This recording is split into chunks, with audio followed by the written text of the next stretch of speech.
if you're hungry and you want some more, by all means, feel free. Go out and grab some more. There's some extra wraps, lots of soup there. I'd like to introduce Michaela Bjorseth. She is with the Community and Indigenous Engagement with Enbridge, and she's going to be giving us an update on area projects and the company. So welcome and thank you. Thank you. And thanks for having me. Thanks for coming. I worry about the title Power Lunch. I don't know what that means, but it makes me a little bit nervous, actually. So I'm really here just to provide an update on what's happening with Enbridge in Northeast BC. So we've had lots of changes over the last couple of years. I know we have lots of projects in this area, so really wanted to take that opportunity. I did have a presentation, but technology has failed me. So you just get to hear me talk, which I actually think is great because then you can also interrupt me if you have any questions. So this is not formal anymore. I always feel like with a PowerPoint it's formal. It's not formal anymore. So we can have a dialogue. So we'll just start with a bit of an introduction on Enbridge, on projects, what's happening in this area. And then I'll go actually into the different projects that we have. Unfortunately, we don't have maps to be able to show you, but if you are interested following the presentation, just let me know and I can send out some fact sheets, send them out, and if you're interested, and they actually have the map on them, which might be a little bit better. So I guess starting with Enbridge. Enbridge and Spectra Energy merged in 2016, and we now are North America's largest energy distribution company. So the primary focus is really liquids transportation, natural gas transportation, but also natural gas distribution and utilities, mainly back east in Canada. So where there's over 13,000 employees working for the company across North America and headquartered in Calgary, which is great. Spectra Energy, who was previously up here, was actually headquartered in Houston, so it's almost coming back to Canada, which is always a really great thing.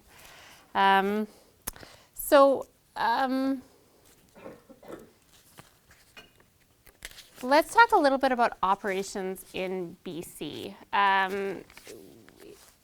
The assets are really focused on the West Coast assets. So we have our natural gas transportation system from Fort Nelson down to what we call Compressor Station 2, which is about 36 kilometers southwest of Chetwynd. So as you're heading out, going into the Pine Pass, it's just the compressor station on the right there. And then that transportation system actually continues on all the way through BC down to the Huntington-Sumas border. From Compressor Station 2, it also travels into Taylor and then into Alberta.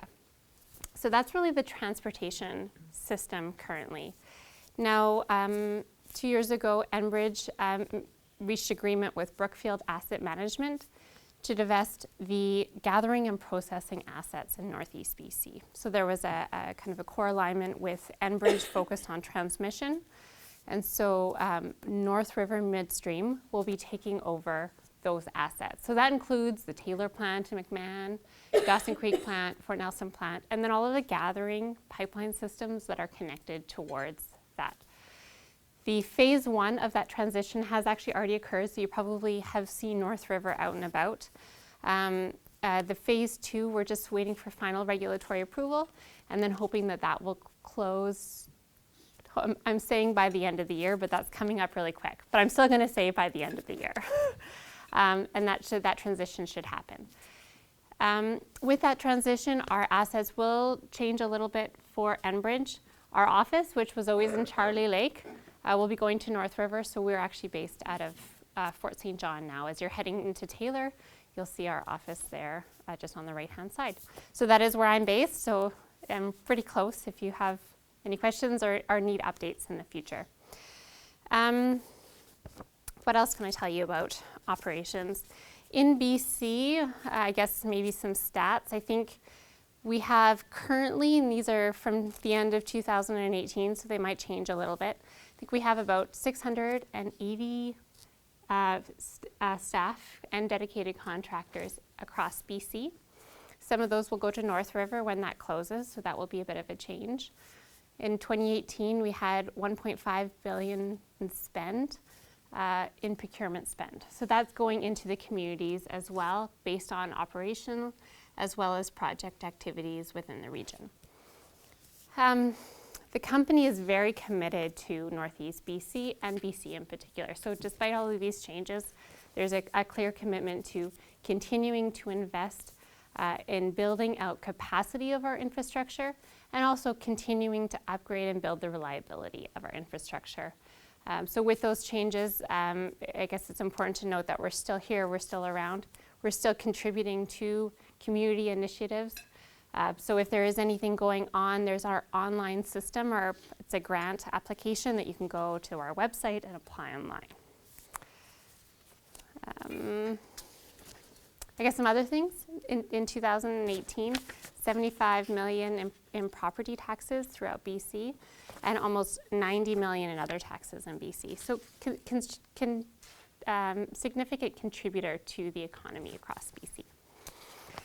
So let's, I guess, talk a little bit about the monitoring and ongoing maintenance of our system. So we have, as I mentioned, a number of employees here in BC that are focused on the ongoing integrity and operations of our transportation system. So we have a gas control center that is manned 24 hours, 7 days a week, and that shows the entire system and the pressure flow across the system. So it's important to note that in case there is an issue somewhere along the system, the operators can then understand what's happening in that flow chain. Our system is also equipped with leak detection, automatic leak detection, and automatic shutdown valves in the event of an incident. Our integrity program, there's about 4 components to it. The first is aerial patrols. So we conduct regular aerial patrols over our right-of-way. Probably see the helicopters if your property is close to a right-of-way. And they'll go over on a regular basis and just look for third-party activity that may be in the area or anything that they need to flag that may compromise the integrity of the pipeline. We also run inline inspection tools on a regular basis which flow within the pipeline and actually detect abnormalities related to corrosion or any integrity issues, and they pick up on those sensors. From there, we may do integrity digs, which we go by and we actually excavate around the pipeline and investigate the abnormality and then determine whether it needs to be repaired, recorded, or actually replaced. So there's a lot involved in the ongoing operations and integrity, and that's really what's allowed us to continue to operate the system over the last 60 years. So let's talk about projects. I know you're all familiar probably with Enbridge projects in this area. Over the last couple of years, there's been a lot of projects focused in the Chetwynd area. And the goal of these projects was really to build out the capacity of our existing system. So we are looking at usually putting in a loop segment which parallels an existing pipeline segment and actually will increase the capacity of the entire system. Or we'll look at adding compressors at existing compressor units. So we've had the High Pine expansion project, which went north of CS2 on Fort Nelson main line. We've had our Windward project, which came from our compressor station 2 coming into Chetwynd. We've had our Jackfish project, again, loop segments around it and around Chetwynd. And all of this is really to build out the capacity of that system. Sorry, what are loop segments? So a loop segment is actually a pipeline that will be built parallel to an existing right-of-way or pipeline, and then it connects back into the system. So in essence, it forms a loop. What is the theory of the loop? Just while we're talking. Yeah, well, I'm not an engineer.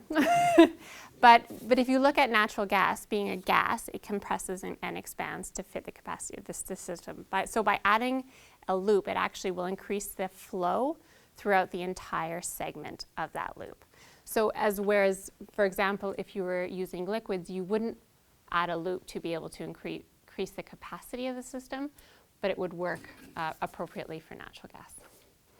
Did that answer your question? Yeah. Okay, wonderful.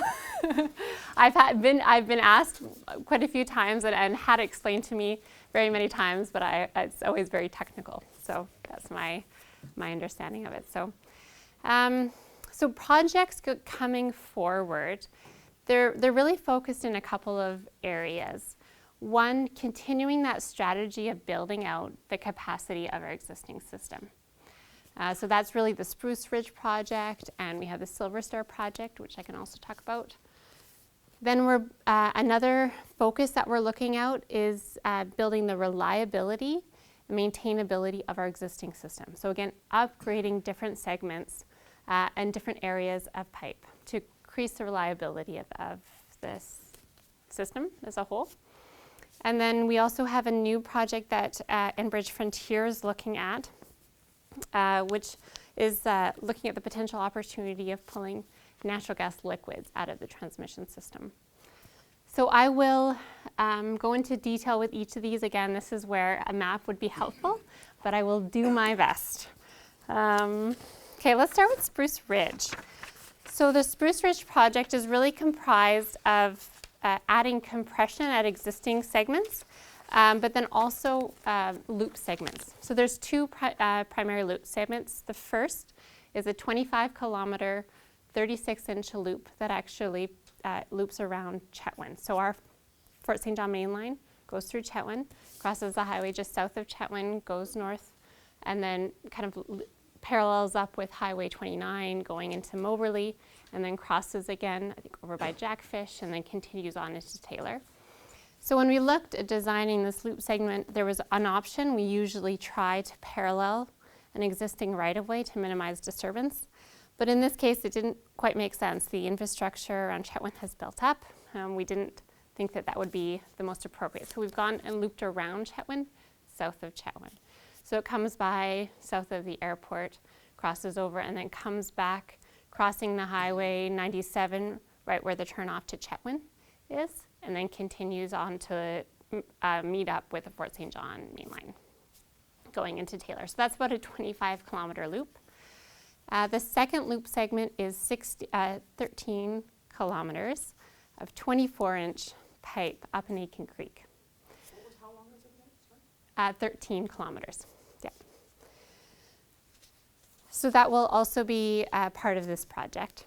And then we've added additional compression at existing compressor stations as well. So this project did receive regulatory approval, both the federal approval. It's regulated by what is now the Canada Energy Regulator, formerly the National Energy Board. And it also received all of its provincial permits through the OGC. We are looking at starting construction in 2020 on this project, likely late 2020 for the Chetwynd loop. So I know original timelines, I think I had it looking in construction in 2019. We're currently looking at aligning with the in-service date of late 2021, and so we'll be going into construction in 2020. So that's coming up. Right now, the project team is focused on contracting strategy and procurement strategy as well, so looking at putting those in place. What else can I tell you about Spruce Ridge? I think that's about it. But that's pretty close to home. And so I'm assuming before we start the construction on that project, I'm sure we'll be coming out as well and talking to the community, talking to the district, looking at mitigation of potential construction impacts as well. All right, so let's move over to the different focus area. Actually, let me touch on Silver Star project. We are looking at another project as well, a Silver Star project. And this is looking at a potential loop segment as well, and upgrades at our compressor station 16 in Sunset. And so that's really in the preliminary phases. We have completed work on biophysical and environmental studies this summer, and we're looking at confirming scope and then putting in an application. The other projects that we have on, let's talk about the T-South Reliability and Expansion Project. So this project is kind of coming back to the focus on building out the reliability of our existing system, but also the maintainability. So the project is really focused on adding in, replacing compressor units at existing compressor stations along our T-South system. So our T-South system is actually what we call anything south of compressor station 2. And so we're looking at Azuzeta. There's a compressor station there. We'll be doing some minor upgrades there. And then at McLeod Lake, we'll be looking at replacing a compressor unit there. Summit Lake is another one. And then there's 3 more south of Summit Lake, coming all the way down into the border. So that's where we're looking at upgrading the system so that we're ensuring state-of-the-art technology, efficient use of really the natural gas and compression going through. It also increases the reliability of our system. So we have throughout our T-South system, we have two pipelines, so a 30 and a 36 inch that are on the ground, and they're actually connected. So in the event of maintenance required or in the event of an incident, we're able to isolate a segment of pipeline using crossover assemblies.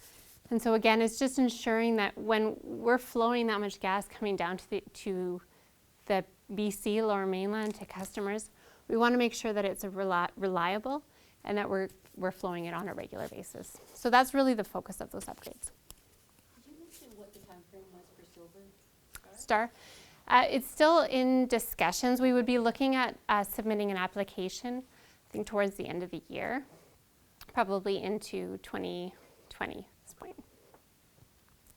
But I'll have some more information on that, and we can share it as it continues to be defined. So that's our T-South reliability and expansion project.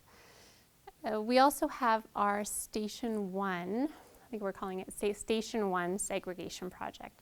So again, this is an upgrade of our existing system. So in Taylor, our compressor Station 1 is currently attached to the McMahon plant, separate. With the divestiture with North River, we'll be looking at actually segregating compressor Station 1. And so in order to do that, we need to make sure that there's the correct equipment in place, there's monitors and meter stations to be able to separate that. And then we're upgrading and adding an additional compressor unit there as well. That is going to be looking at submitting an application to the NEB in December of this year, so coming up right away. And then ideally, if pending regulatory approval, we'd be looking at construction in the spring, summer of 2020 for an in-service date. That will all be focused at CS1, so all within Taylor, all within the fence as well. And then the final project I wanted to introduce to you is Enbridge Frontier project. So this is, Enbridge Frontier is a wholly owned subsidiary of Enbridge. And the project is just in the preliminary stages. But the focus is actually looking at Enbridge's transmission system and understanding that there is actually natural gas liquids entrained within that sales quality natural gas. So it's the gas that is flowing through our system, our transmission system, is the same gas that we would use to heat your home, industry, hospitals. But even within that sales gas, there is natural gas liquids. They are in gas form at the state of within the natural gas, but by dehydrating and cooling that natural gas, you can actually pull and separate out those liquids.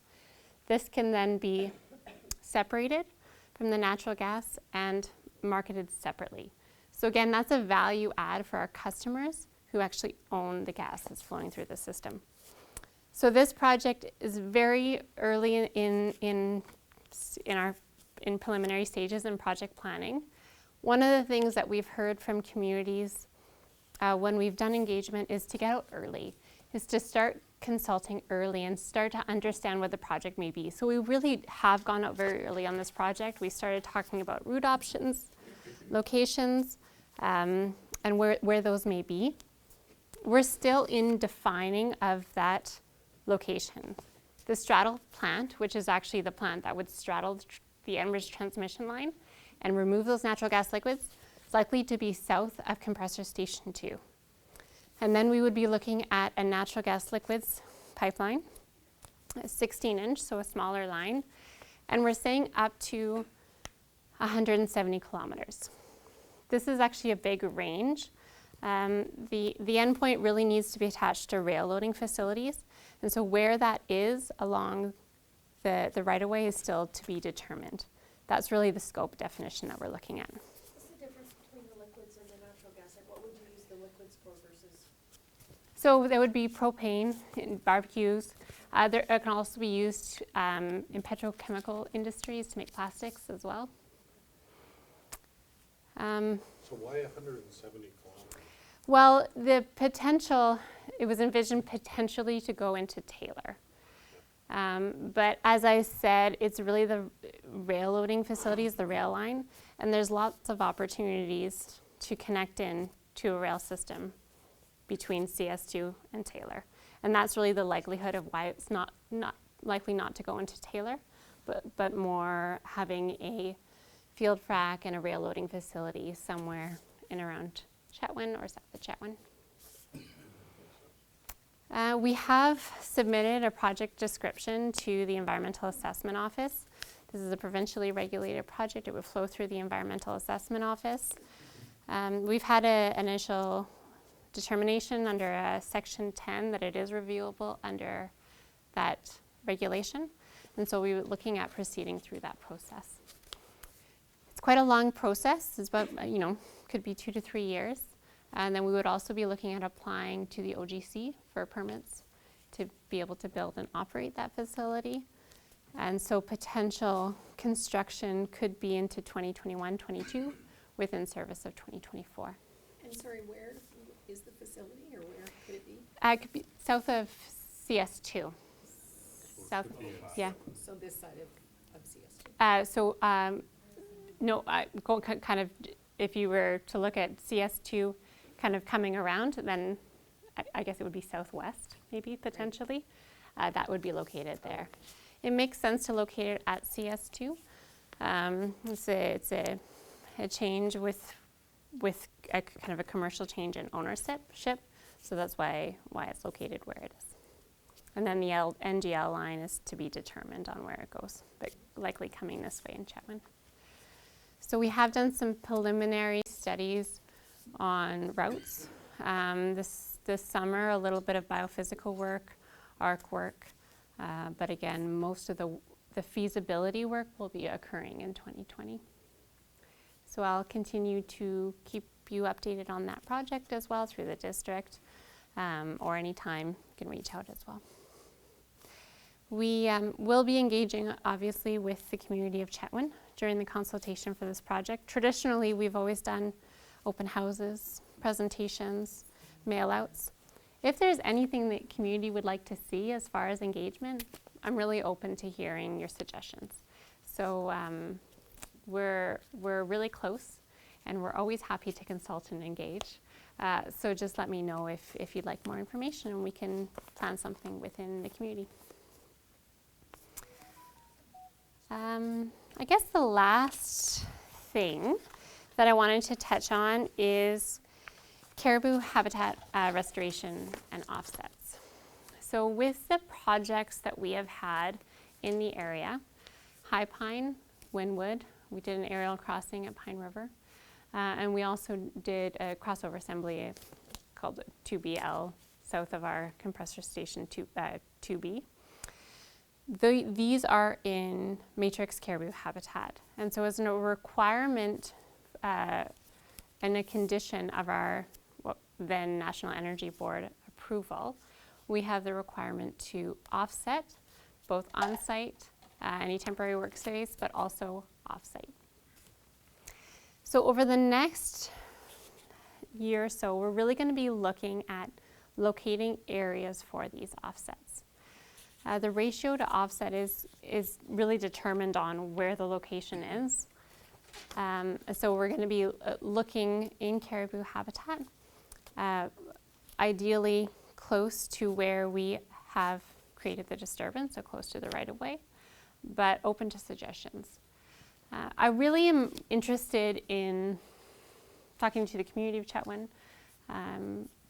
about where those offsets may be. I know there's been lots of talk around caribou habitat restoration within the community. There's lots going on with the provincial government, with the federal government, and we're really we're working within this context.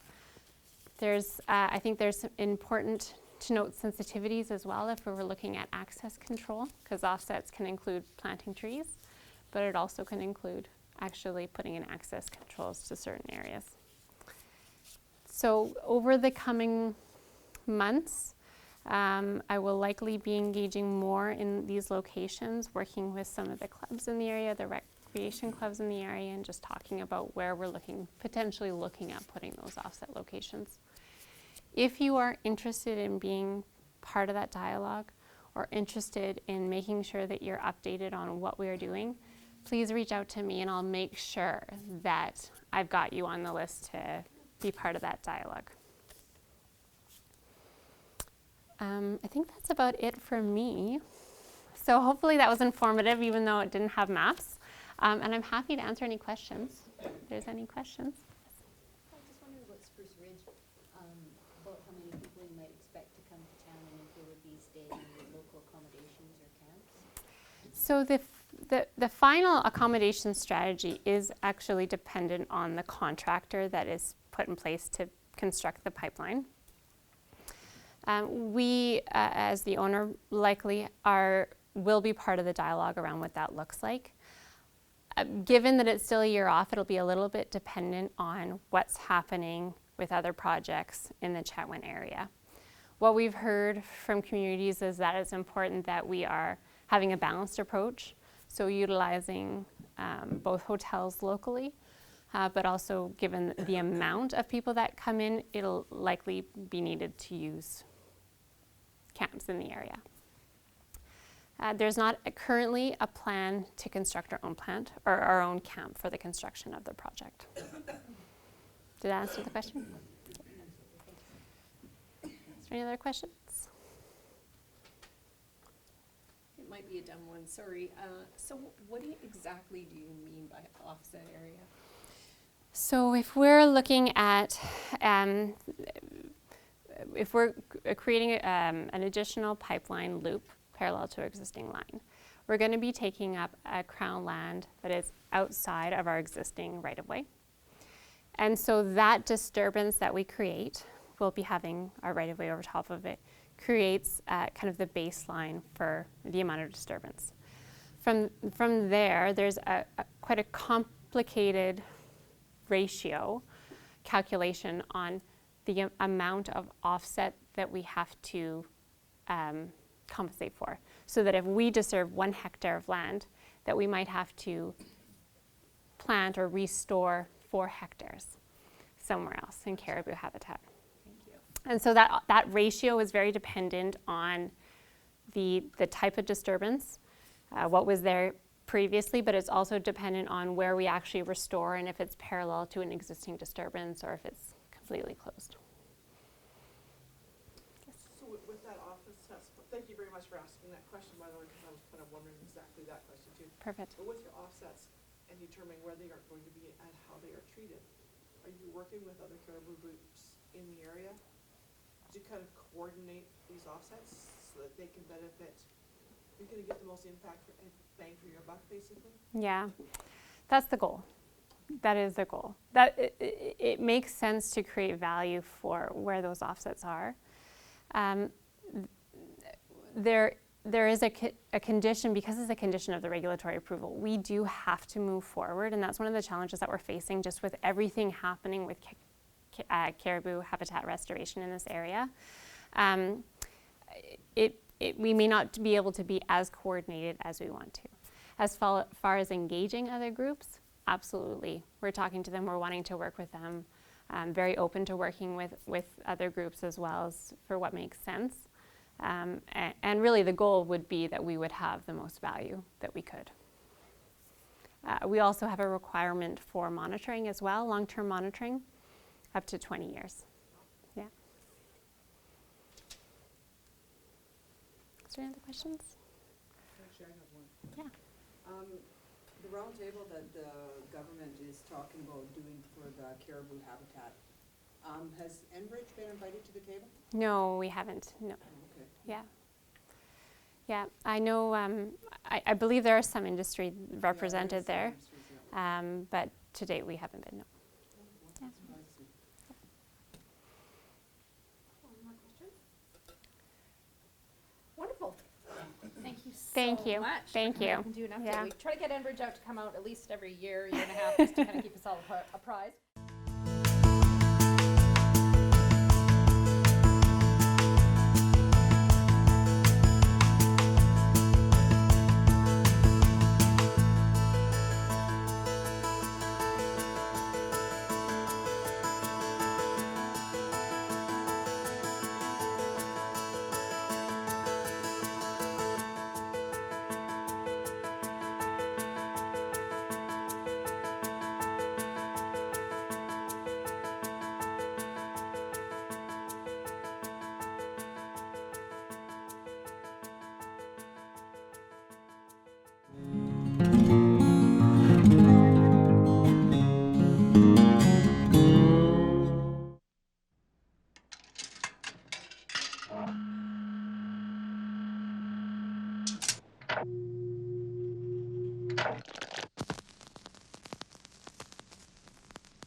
July 16th was a day filled with smiles, free food, and public arrests. All for a good cause, of course. The annual Cops for Cancer Jail and Bail was in full swing. Constable Lennon Cruz, the organizer of the event, gave us a little history. So this event got started by Leo Sobolski, and it's been running in Chetwynd for a number of years. I can't tell you how far back, and it was something that he loved, and he just loved providing, being a sponsor for Cops for Cancer and cancer research for children. This year hit a little closer to home since the original event organizer, Leo Sobolski, tragically passed away from the disease earlier this month. We spoke to Constable Cruz and Peace FM's very own Peyton McCulloch about Leo and his immense impact on the community. Yeah, so Leo is a great person. I know this community loves him, and I think he's going to be missed. And he's a great promoter of this event, and just a great person. I know for myself, he got me trained as a Zumba instructor, and that was something that he wanted to bring Zumba to his community, and he just everything that he did, the guy didn't know how to say no, so no one can say no to him because he just found a way to get it done. So even in doing this event, everything that I had to put together, from getting donations from Fresh Mart and IGA, and so everybody that has contributed, I'm really thankful for everything that's how the community's come around that. And Leo has been a big part of that because this is being done in memory of him. Leo Sobolski was a huge person in my life, got me this job here at Peace FM, and has also helped me get into college, so I owe him a lot in my life. And even though I weeded his garden and his weeds were about my height for multiple days and grabbing dog poop and the stuff that I did, it was worth it, and I get to do this awesome job that I get to be on television and doing radio. It's, I think, the best thing to do. He was the council. Mayor Alan Coutrie participated in the event. He even had chains wrapped around his neck. He explained the reason he wanted to be arrested was to remember Leo and participate in something greater than himself. Because the prospects of Chetwynd look really good, and the great cause is for Cops for Cancer. And right now we're being touched by the community, by our great friend Leo Sobolski, who succumbed to cancer. And this opportunity for me to contribute by participating in something that's greater than just myself. I really appreciate people that go out of their way to support these things, and I'm just a small part of it. I'm nothing more than just a person like everybody else, and this is why I do stuff like this. Chetwynd may be a small community, but the people were more than ready to open their hearts and their wallets for this event. Whether it was participating in the jail and bail, donating money for bail, or just hanging out and having a good laugh, it's clear to see that this year's jail and bail was a huge success.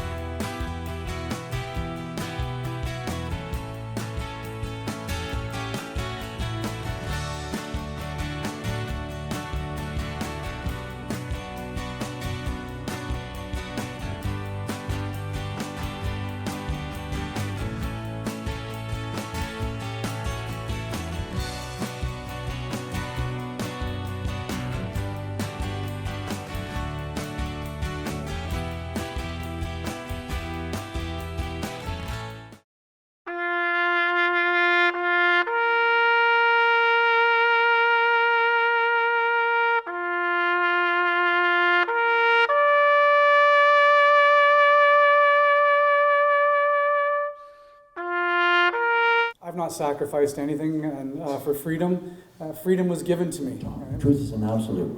And one of the great absolutes we have to remember today is freedom isn't cheap just because it's free.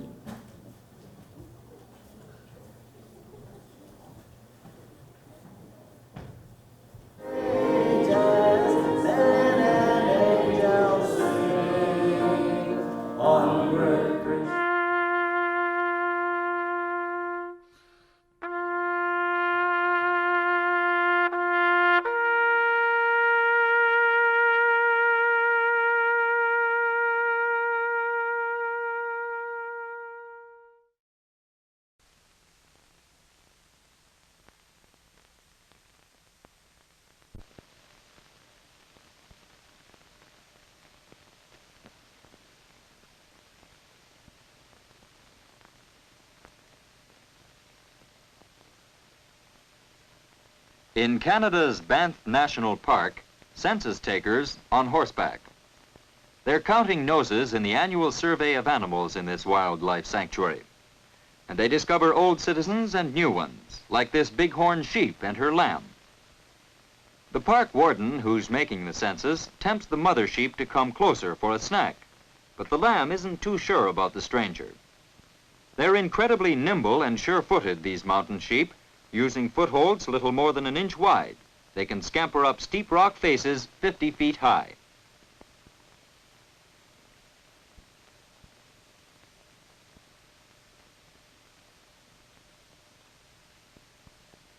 Bears are numerous in the park, and they too are checked by the survey. The purpose of the census is to make sure the balance of nature is being maintained. If one species is multiplying too quickly for the available food, some may have to be killed to lessen the possibility of disease and overgrazing. Other animals may need special protection to prevent their dying out. Stand up and be counted. This young coyote pup doesn't seem to want to cooperate. Many of the animals aren't too easy to find unless you know where to look.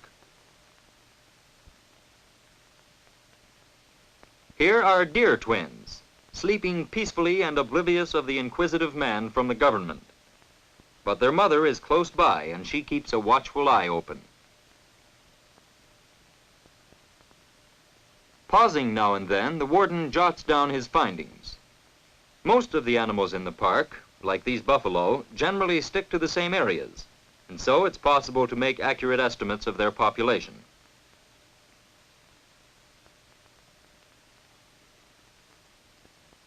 Sometimes on his rounds, the census man does a good turn. Here's a baby elk, wandering around without its mother. It must be an orphan, so it needs special attention, even though it may resist at first. But soon its troubles will be over. The warden knows the family status of most of the animals in his care. He remembers seeing a mother elk who had lost her calf. Maybe she will accept this one as a replacement.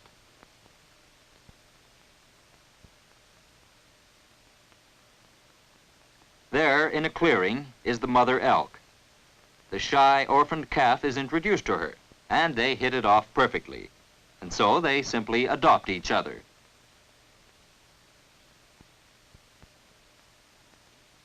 Besides using horse and truck, the warden has a boat to help him get around the huge park. Here he's on the lookout for moose, and it doesn't take him long to find some. They're excellent swimmers, and they eat underwater vegetation as well as twigs and shrubs.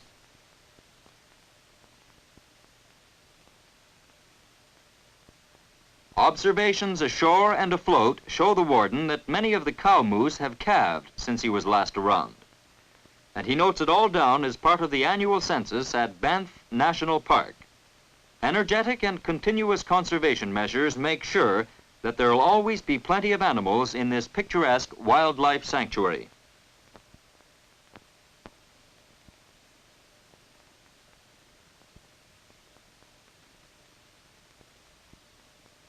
A truckload of something very special arrives at Hastings Elementary School, Vancouver. And there's no shortage of helpers when it comes to the unloading. They've been waiting for this for days now, thought it would never come. But it's here at last, a whole collection of animal visitors from Stanley Park, one of Canada's most famous zoos. And the zoo's curator, Alan Best, has come along to explain these strange creatures, like the springy little wallaby from Australia.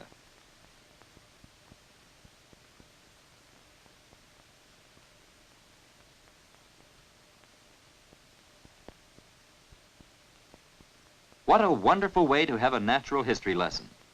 Here's a toucan with its great big bill, a weapon, and a scoop for food. And here's a penguin, a bird in evening dress. At first the children were wary of the animals, but now they can't get close enough to examine and pet them. Even the weird-looking giant anteater doesn't frighten them. He's a highly specialized fellow, this, with a long tongue perfectly adapted to eating ants. The zoo can't supply the 500,000 ants he needs every day, so they've taught him to enjoy dog food and milk. And the youngsters are fascinated as Mr. Best shows them how sharp nature has made the anteater's claws so he can rip open ant hills.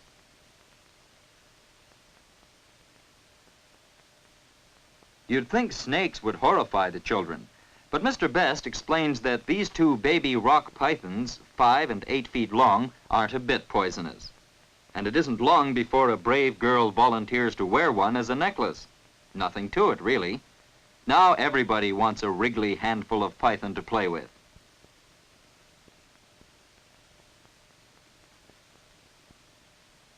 The children find it not only great fun, but also a memorable lesson, for there's nothing like first-hand contact to give a better understanding of the strange beings that inhabit the earth.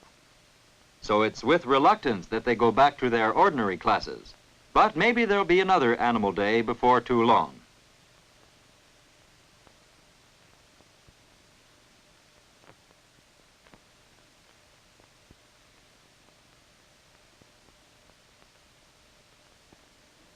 About 500,000 dogs live in Greater Montreal, and at least that many cats.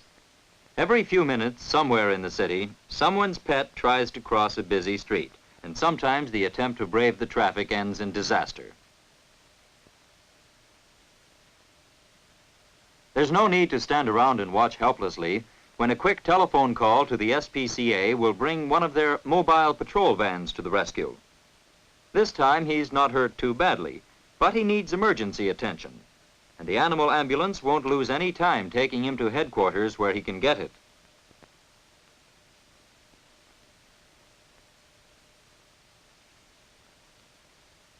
The mobile units cover every part of Canada's largest city. Almost every day, some cat, out of curiosity or chased by a dog, finds itself up a tree and unable to get down. Another emergency, but it's just routine for the Canadian Society for Prevention of Cruelty to Animals. Besides dealing with accidents, the Society operates a clinic, providing free treatment for the pets of those who can't afford to pay. And the variety of patients is endless.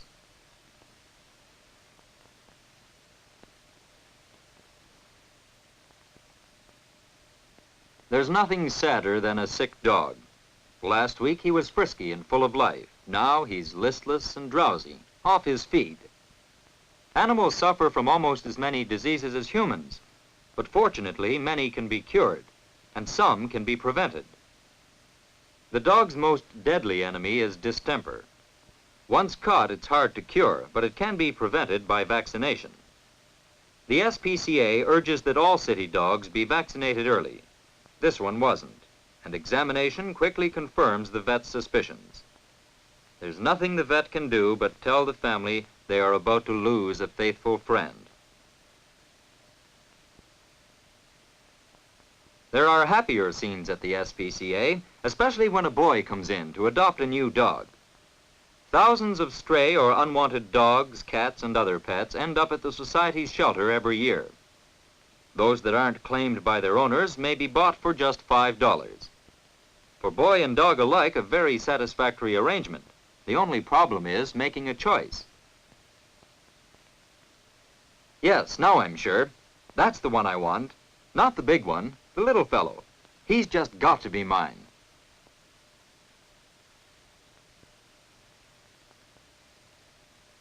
What should I call him? Does he have a name already? Maybe Spot or Butch.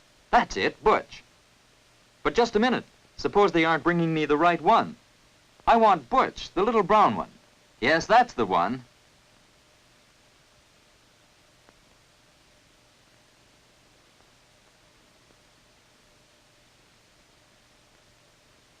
And so boy meets dog, and Butch gets a new master who has promised to look after him well, following the advice of the SPCA. He'll brush and comb him regularly and provide a comfortable bed, plenty to eat and drink, and lots of healthy exercise. Life can be hard for a dog in the city, but not if he has a good master. So Butch and his master begin a new friendship thanks to the SPCA, which for more than a century has been devoted to making life better for every kind of animal.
went along his way.